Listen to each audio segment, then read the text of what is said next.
মহাদেবের গলায় যে সাপ থাকে তার এক অমর কাহিনী আছে। কেউ কি জানেন কি কাহিনী? না জানলে চলুন জেনে নিই। এই সাপ কোনো সাধারণ সাপ নয়, তিনি স্বয়ং নাগরাজ। সমুদ্র মন্থনের সময় দেবতারা তাকে রাশি বানিয়েছিল।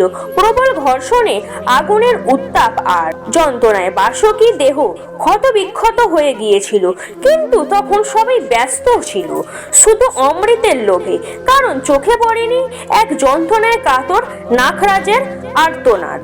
যন্ত্রণায় ছটপট করতে করতে বাসুকী আশ্রয় নিলেন দেবাদিদেবের এই স্মরণে। মহাদেব তখন নিজের বিষপানের দেহে জ্বলছেন, তবুও তিনি করুণার দৃষ্টিতে তাকালেন বাসুকীর দিকে আর পরম মমতায় তাকে নিজের গলায় স্থান দিলেন। বিশ্বাস করা হয় মহাদেবের শরীরে যে ভয়ঙ্কর দাহ সৃষ্টি হয়েছে, বাসুকীর শীতল শরীর সেই জ্বালা প্রশমিত করত। তাই সাপ শুধু অলংকার নয়, সে তার সঙ্গী, সে তার সহযাত্রী, তার সেবা। এই কারণেই মহাদেবের গলায় সাপ ভয়ের প্রতীক নয়, এটা করুণা, আশ্রয়, ভালোবাসা আর আত্মত্যাগের প্রতীক। যিনি বিষধর সাপকেও বুকে জড়িয়ে নেন, তিনি তো সত্যিকারের দেবাদিদেব মহাদেব। এই রকম ভিডিও পাওয়ার জন্য চ্যানেলটিকে সাবস্ক্রাইব করুন, আমাদের সঙ্গে থাকুন।